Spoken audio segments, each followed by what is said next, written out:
పిత, పుత్ర, పవిత్రాత్మ నామమున ఆమేన్. ప్రియమైనటువంటి దేవుని బిడ్డలారా, తపస్సు కాలం 3వ ఆదివారం వాక్య పరిచర్యకు మీ అందరినీ కూడా ప్రేమతో ఆహ్వానిస్తూ ఉన్నాను.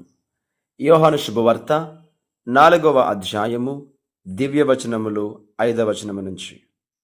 యేసు సమరయాలోని సీకారు అను పట్టణమునకు వచ్చెను. అది యాకోబు తన కుమారుడగు యోసేపునకు ఇచ్చిన పొలము సమీపములో ఉన్నది. అక్కడ యాకోబు బావి ఉండెను. యేసు ప్రయాణపు బడలకచే ఆ బావి వద్ద కూర్చుండెను. అది మధ్యాహ్నపు వేళ. ఒక సమరయ స్త్రీ నీటి కొరకు అక్కడకు వచ్చెను. యేసు ఆమెను, నాకు త్రాగుటకు నీరు ఇమ్ము అని అడిగెను.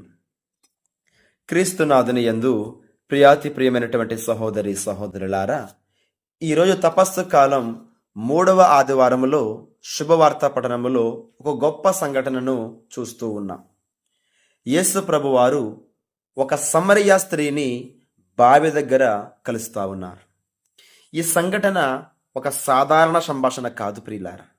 ఇందులో మన జీవితానికి సంబంధించినటువంటి గొప్ప ఆధ్యాత్మిక సందేశం ఉంది అని మనం గుర్తించాలి.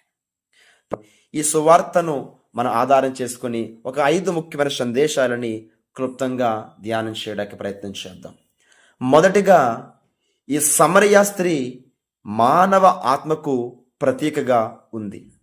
ప్రియ సోదరులారా, సమరయ స్త్రీ ఒక వ్యక్తి మాత్రమే కాదు, మానవ ఆత్మకు ప్రతీక. మానవుని హృదయం దేవుని కోసం సృష్టించబడింది. కానీ మనం ప్రపంచంలో చాలా విషయాలలో ఆనందం వెతుకుతాం.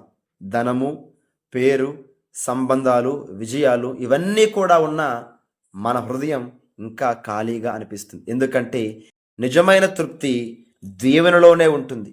అందుకే యేసు ఆమెకు జీవజలం గురించి చెప్పాడు. ఇక రెండవది, మధ్యాహ్న సమయం పాపాంధకారంలో ఉన్న మానవ స్థితి. ప్రియ సోదరులారా, ఆ స్త్రీ మధ్యాహ్నం నీళ్లు తీయడానికి వచ్చింది. ఆ కాలంలో ప్రజలు సాధారణంగా ఉదయం లేదా సాయంత్రం వచ్చేవారు. అంటే ఆమె ప్రజలను తప్పించుకోవడానికి వచ్చింది. పాపం మనిషిని దాచుకునేలా చేస్తుంది. కానీ మంచి వార్త ఏంటంటే, మనం దేవుని దగ్గరకు రాకపోయినా దేవుడే మన దగ్గరికి వస్తాడు. యేసు ఆమె దగ్గరికి వచ్చాడు. యేసు ఆమెను వెతుకుతూ వచ్చాడు. మనను కూడా వెతికే దేవుడు ఆయన. ఇక మూడవది, యాకోబు బావి పాత నిబంధనకు సాదృశ్యంగా ఉంటుంది. యాకోబు బావి పాత నిబంధన ధర్మశాస్త్రాన్ని సూచిస్తూ ఉంది.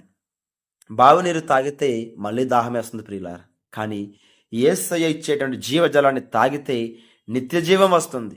అంటే ప్రపంచంలో ఇచ్చే ఆనందం తాత్కాలికం, కానీ దేవుడిచ్చే ఆనందం నిత్య జీవితాన్ని, సంతోషాన్ని ఇస్తుందని ప్రభు చెప్తా ఉన్నాడు.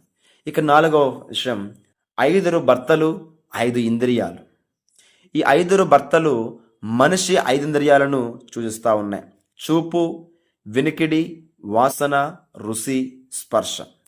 మనిషి ఈ ఇంద్రియాల ద్వారా ప్రపంచంలో ఆనందం వెతుకుతాడు. కానీ ప్రపంచంలో ఉన్నవి మన హృదయాన్ని పూర్తిగా తృప్తిపరచలేవు.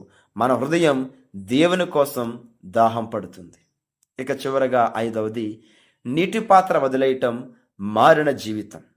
ప్రియ సోదరులారా, ఈ శుభవార్తలోనే ఒక గొప్ప సంఘటన ఉంది. యేసును కలిసిన తర్వాత ఆ స్త్రీ తన నీటి పాత్రను వదిలేసి గ్రామానికి వెళ్ళింది. యేసును నిజంగా కలిసిన వాడు పాత అలవాట్లు, పాపాలు, పాత జీవితాన్ని వదిలిపెడతాడు. ఒకప్పుడు ఆ స్త్రీ పాపాంధకారంలో జీవించింది. కానీ ఎప్పుడైతే యేసయ్యను కలిసిందో, ఆయన మాటలు విన్నదో, సువార్త ప్రకటించిన ఒక మిషనరీగా మారిపోయింది, సువార్థికురాలిగా మారిపోయింది.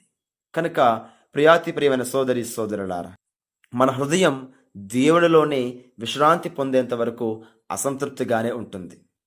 కనుక మన హృదయ దాహం తీర్చే ఆ దేవుని దగ్గరికి మనం వెళ్ళాలి.